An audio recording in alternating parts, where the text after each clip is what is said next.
we have a homelessness crisis in our country. We also have a housing crisis, right? What's up with the migrant support? And we have two things going on. Major cities have a big emergence of migrant support going on. They're receiving a lot of funding and housing and other services.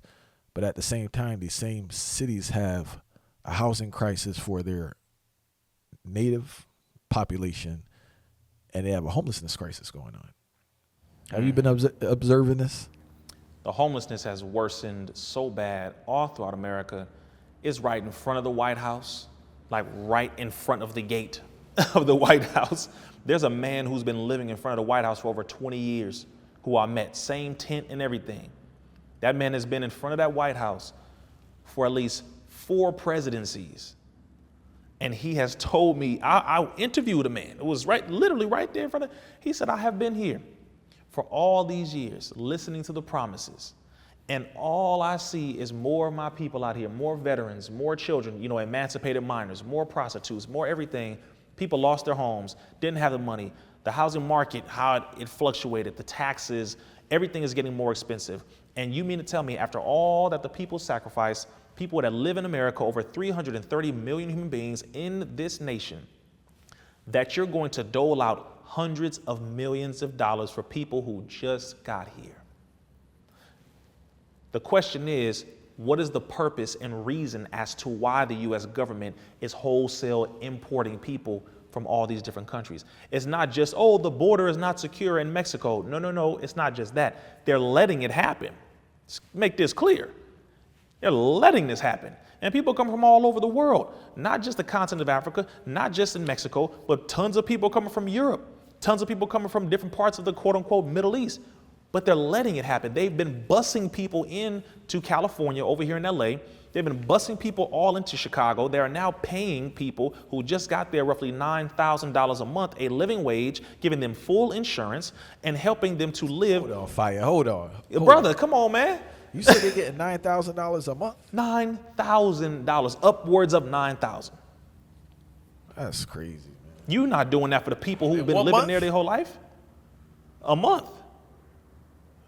$9,000 a month, bro. Come on. That's a living wage. That's a real living wage. That's twice a living wage. Really?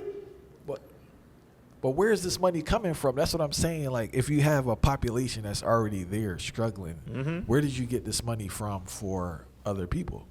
Exactly. Well, first off, the printing press has never stopped, right? So the United States Mint prints it, Federal Reserve guides it, the banks demand it, the politicians and governments demand it, and they say, well, send money here, here, here. But the question is, what is the purpose? Why are they doing it? Why are they so hell-bent on providing things for people who just got here? And one thing that I believe personally is that because so many people in America have not complied, have been so indoctrinated, but also become so aware of the policies of their local government, the policies of the federal government, and they are looking at the fact that they don't trust the government.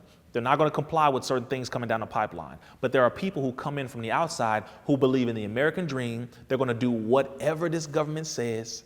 They're going to fight for them. They're going to pay whatever, do whatever this government says without question. And I believe personally that they're trying to replace not only the middle class, but even the lower class, primarily black folks, some Mexican folks. They're trying to replace them, primarily the ones who have been here is my point, with people who will comply, with people who will fight for this government, because a large number of people are not going to enlist with the armed forces. So I believe they're also doing it for that purpose, because a large number of people are middle-aged, or young military-age men who are coming over here, late teens, early 20s. I'm like, yo, this is it's consistent. The majority of those coming over are primarily under the age of 25, military aged, and they're coming in wholesale. So I'm just trying to think, what are they doing this for? What is the purpose for? So I truly believe one side of it is for them to strengthen the numbers of the military, because the military is not as strong, and America is looking at another side of world war here. Because you're talking about America currently has roughly 1.4 active military. China has 2 million. So America has 1.4 million. China has 2 million. You're talking about roughly 600,000 more than this government. China has the largest standing army currently right now. China is a part of BRICS. Brazil, Russia, India, China, South Africa. They've added the United Arab Emirates.